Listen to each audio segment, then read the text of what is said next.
বলি, আল্লাহ পবিত্র কোরআনে বলেছেন, এটা উল্লেখ করা আছে মোট 60টি আয়াতে। এটা উল্লেখ করা আছে সূরা মুদাসসির সূরা নাম্বার ৭৪ আয়াত ৪২ এবং ৪৩।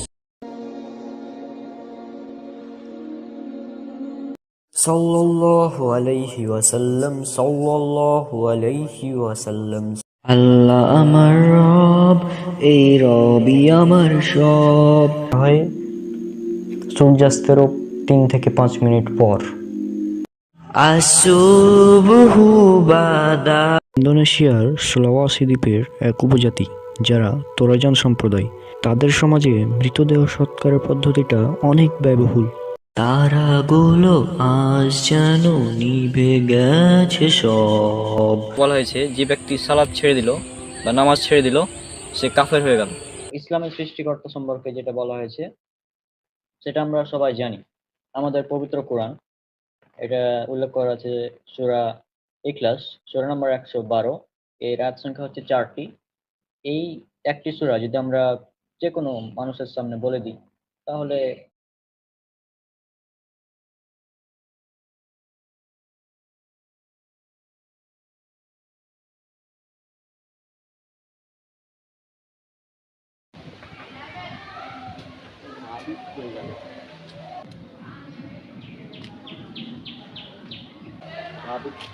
দেখতে পাচ্ছি না কোথাও।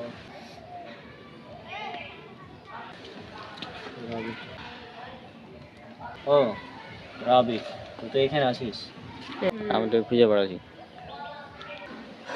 তো বাড়ি যাবি না? হ্যাঁ যাবো।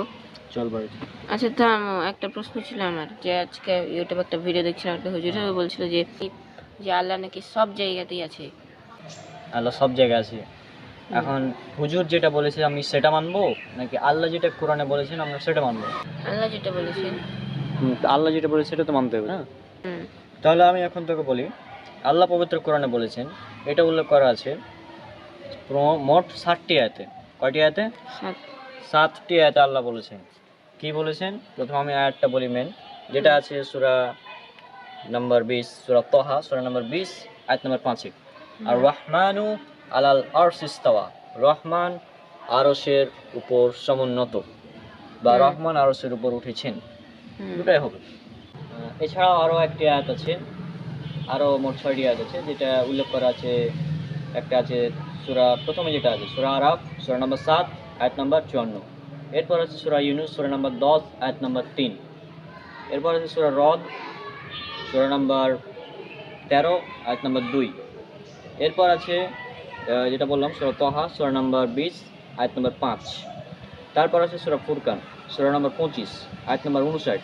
তারপর আছে সূরা সাজদা সূরা নাম্বার 32 আয়াত নাম্বার 4। এবং এরপরে আছে সূরা হাদিদ সূরা নাম্বার 57 আয়াত নাম্বার 4। এই 7টি আয়াতে উল্লেখ করা হয়েছে যে আল্লাহ তিনি আরশের উপর উঠেছেন। অন্যান্য আয়াতে বলা হয়েছে মহাবিশ্ব আল্লাহ সুবহানাহু ওয়া তাআলা মোট 6টি আইয়ামে সৃষ্টি করেছেন, অতঃপর তিনি আরশের উপর উঠেছেন। এই 7টি আয়াতে আল্লাহ বলেছেন তিনি আরশের উপর উঠেছেন, ঠিক আছে?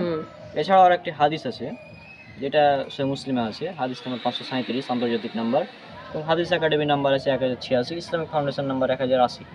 এখানে রাসূল সাল্লাল্লাহু আলাইহি ওয়াসাল্লাম এক দাসীকে প্রশ্ন করলেন যে বলো তো আল্লাহ কোথায়?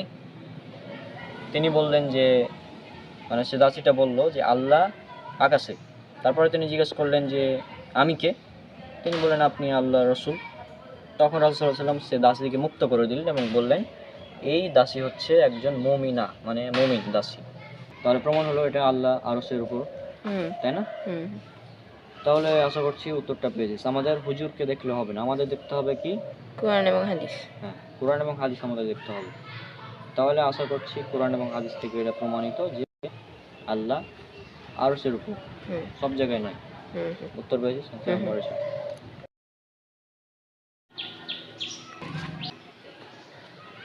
আসসালামু আলাইকুম ওয়া রাহমাতুল্লাহি ওয়া বারাকাতুহু। আমি মোহাম্মদ মুসাব্বিরুল ইসলাম রনক। আশা করি আল্লাহ সুবহানাহু ওয়া তাআলার রহমতে আপনারা সবাই অনেক অনেক ভালো আছেন। আজকে ইফতারের টাইম নিয়ে কিছু কথা বলবো, যে ইফতারের সঠিক সময়টা আসলে কোনটা, এটা নিয়ে অনেকেই দ্বিধাদ্বন্দ্বে আছেন, তো এটা নিয়ে কথা বলবো। তো ইফতারের সঠিক সময়টা হচ্ছে সূর্যাস্তের সাথে সাথে। সূর্যাস্তের সাথে সাথেই ইফতার করতে হবে, আজানের সাথে কোনো সম্পর্ক নাই ইফতারের। ইফতার হবে সূর্যাস্তের সাথে সাথেই। কিন্তু আমাদের দেশে প্রচলিত যেটা নিয়ম সেটা হচ্ছে আজানের সাথে ইফতার করে, অথবা মাইকিং করে অনেকে বলে যে ইফতার করুন, ইফতারের সময় হয়ে গেছে। এগুলো আসলে ঠিক না। সঠিক যেটা সেটা হচ্ছে আপনাকে সূর্যাস্তের সাথে সাথে ইফতার করতে হবে। কিন্তু আমাদের দেশে করা হয় সূর্যাস্তেরও 3 থেকে 5 মিনিট পর। তাহলে আপনি সূর্যাস্তের সময় থেকে দেরি করে ইফতার করছেন। আর একটি হাদিস, এটা উল্লেখ আছে সহিহ বুখারীতে, হাদিস নাম্বার 1957, 1957। এছাড়াও আছে সহিহ মুসলিমে, এছাড়াও আছে সুনান ইবনে মাজাহতে। তো এই হাদিস উল্লেখ করা হয়েছে, রাসূলুল্লাহ সাল্লাল্লাহু আলাইহি ওয়াসাল্লাম বলেছেন, যতদিন আমার উম্মত তাড়াতাড়ি দ্রুত ইফতার করবে ততদিন তারা কল্যাণের উপর থাকবে। তো দ্রুত ইফতার বলতে বোঝানো হয়েছে সূর্যাস্তের সাথে সাথেই, সূর্যাস্তের সাথে সাথে ইফতার করতে হবে। আপনি কিভাবে দেখবেন এই সূর্যাস্তের টাইমটা আসলে কখন? আপনি যে কাজটা করবেন সেটা হচ্ছে আপনার স্মার্টফোনের প্রথমে লোকেশন অন করবেন, তারপর ডাটা অথবা ওয়াইফাই যেটা আপনার আছে সেটা অন করবেন। অন করার পর গুগল ক্রোমে যাবেন। গুগল ক্রোমে যাওয়ার পর সেখানে আপনারা টাইপ করবেন সানসেট, SUNSET, এভাবে টাইপ করবেন। তাহলেই উপরে এই যে দেখুন সুন্দরভাবে এভাবে সময়টা দেখিয়ে দেবে ইফতারের। তো আমি যেহেতু চাঁপাইনবাবগঞ্জে আছি, আর আমাদের ইফতারের টাইমটা এখানে সূর্যাস্তের টাইমটা এখানে দেখুন 6টা 24 মিনিট। তো আপনারা যে এলাকায় আছেন সেই এলাকার লোকেশন অন করবেন, অর্থাৎ আপনি আপনার লোকেশন অন করবেন, সেটা অটোমেটিক নিয়ে নেবে। আপনি জাস্ট এভাবে টাইপ করে সার্চ করবেন, আপনার টাইমটা চলে আসবে ইফতারের, সূর্যাস্তের টাইমটা একদম চলে আসবে। আর সূর্যাস্তের সাথে সাথে ইফতার করতে হবে, অর্থাৎ আপনাকে এই টাইমে ইফতার করতে হবে। এক্সট্রা দেরি করে আজানের জন্য অপেক্ষা করার কোনো প্রয়োজন নাই। তো আশা করি বিষয়টা বুঝতে পেরেছেন। আল্লাহ আমাদের সবাইকে প্রতিটি সিয়াম পালন করার তৌফিক দান করুন। ইনশাআল্লাহ দেখা হচ্ছে পরের কোনো ভিডিওতে। ততক্ষণ আল্লাহ সবাইকে শান্তিতে রাখুন। আসসালামু আলাইকুম ওয়া রাহমাতুল্লাহি ওয়া বারাকাতুহু। তারাগুলো আজ যেন নিভে গেছে সব, নদীগুলো কেন যেন হয়েছে নীরব। তারাগুলো আজ যেন নিভে গেছে সব, নদীগুলো কেন যেন হয়েছে নীরব। কেন হৃদয় বিনয় আজ সুর আসে না, কেন মনের বেতারে আর গান বাজে না। কেন হৃদয় বিনয় আজ সুর ওঠে না, কেন মনের বেতারে আর গান বাজে না। অদেখার আকুল আঘাতে মনের তরুণী যেন গেছে জড়াতে, না দেখে প্রিয় নাবিকে চোখ দুটো যেন গেছে আধারে ঢেকে। কেন মন থেকে আমি কিছু ভাবি না, কেন দৃষ্টি থেকেও আমি কিছু দেখি না। তারাগুলো আজ যেন নিভে গেছে সব, নদীগুলো কেন যেন হয়েছে নীরব। কেন হৃদয় বিনাই আজ সুর আসে না, কেন মনের বেতারে আর গান বাজে না। মিছে এই মানুষের বন্ধন, মিছে মায়া স্নেহ প্রীতি ক্রন্দন, মিছে এই জীবনের রং ধনুর 7 রং, মিছে এই জীবনের রং ধনুর 7 রং। মিছে এই জয় আর পরাজয়, পৃথিবী আমার আসল ঠিকানা নয়। মরণ একদিন মুছে দেবে সকল রঙিন পরিচয়। পৃথিবী আমার আসল ঠিকানা নয়।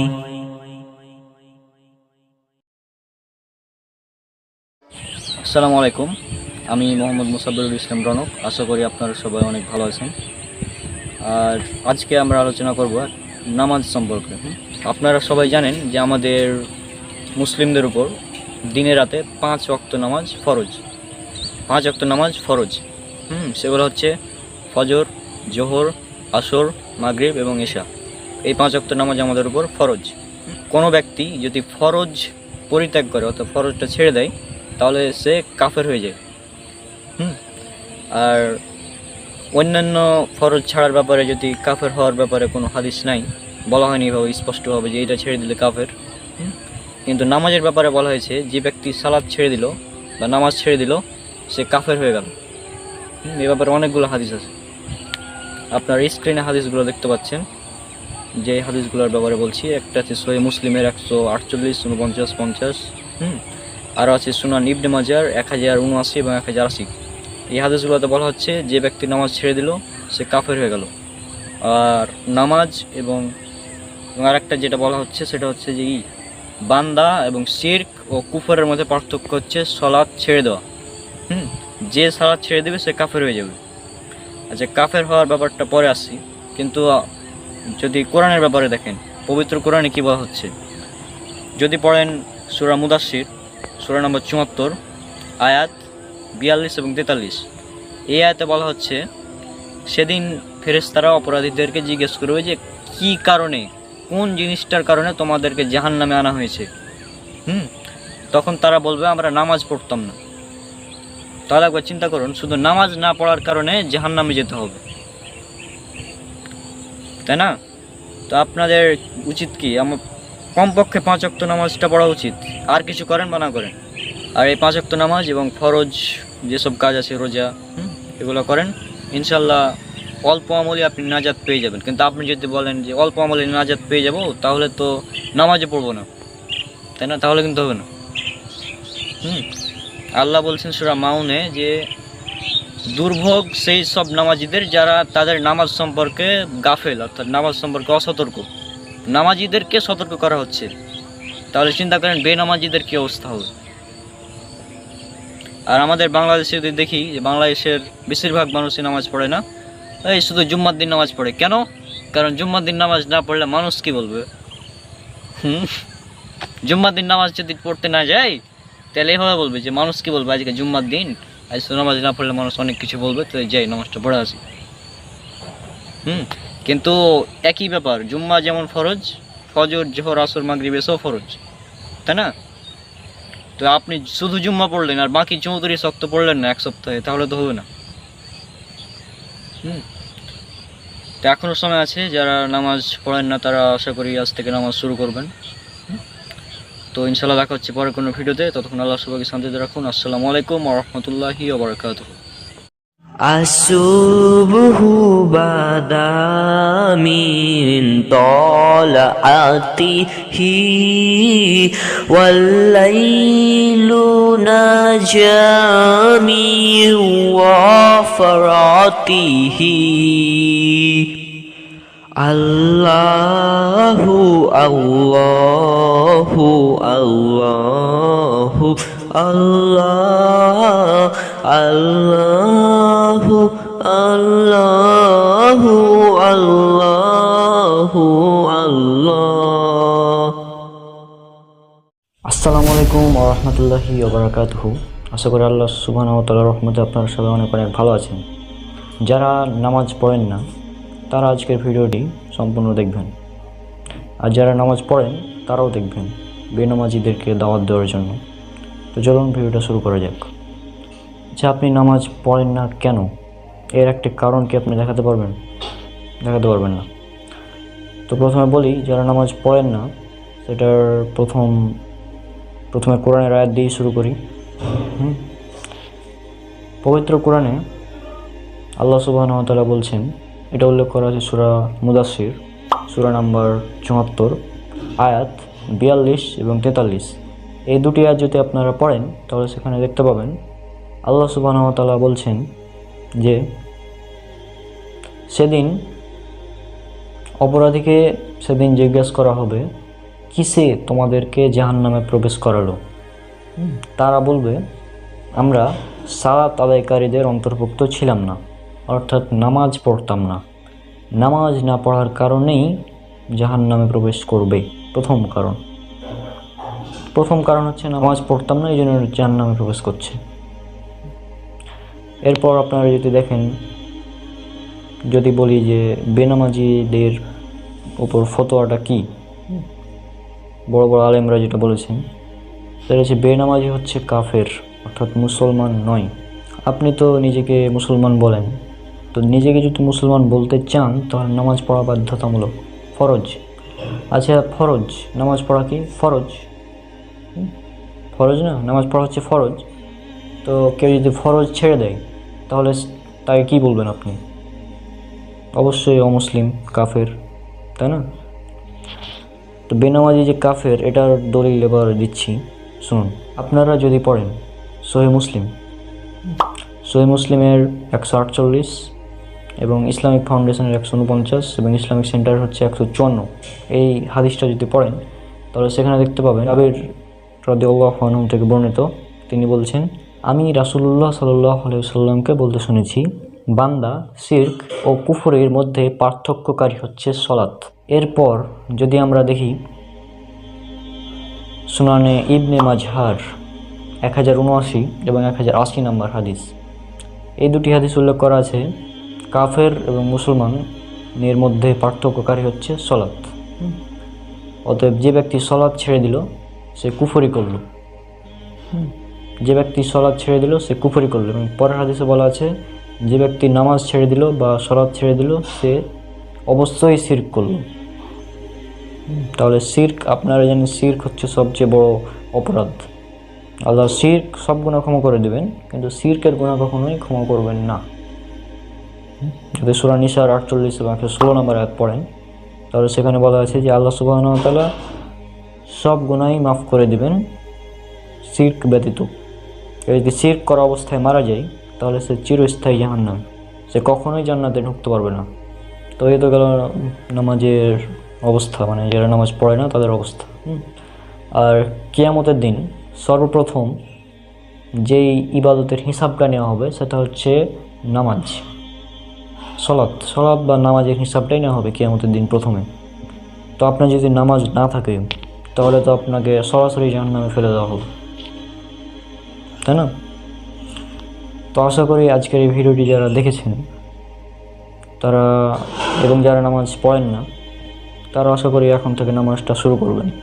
আর যারা নামাজ পড়েন তারা আপনারা বেনামাজি আছে তাদের কাছে দাওয়াতটা পৌঁছে দেবেন। তো আজকে ভিডিও পর্যন্তই, ইনশাল্লাহ দেখা হবে পরের কোনো ভিডিওতে। ততক্ষণ আল্লাহ সবাইকে শান্তিতে রাখুন। আসসালামু আলাইকুম ওয়া রাহমাতুল্লাহি ওয়া বারাকাতুহু।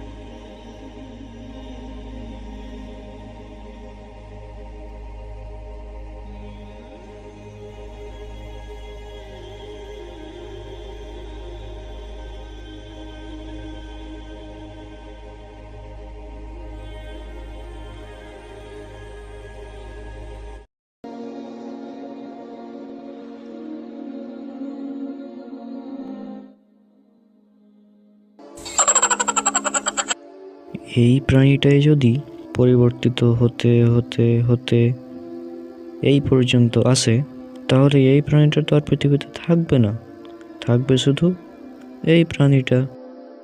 কারণ এই বানরটা একটু পরিবর্তিত হতে হতে মানুষে রূপান্তরিত হলো, কিন্তু আমরা এই বানরও পৃথিবীতে কোটি কোটি দেখতে পাই, আবার এই মানুষও পৃথিবীতে কোটি কোটি দেখতে পাই। শুরুও রয়েছে, শেষও রয়েছে, কিন্তু মাঝের এইগুলো কোথায় চলে গেল ভাই?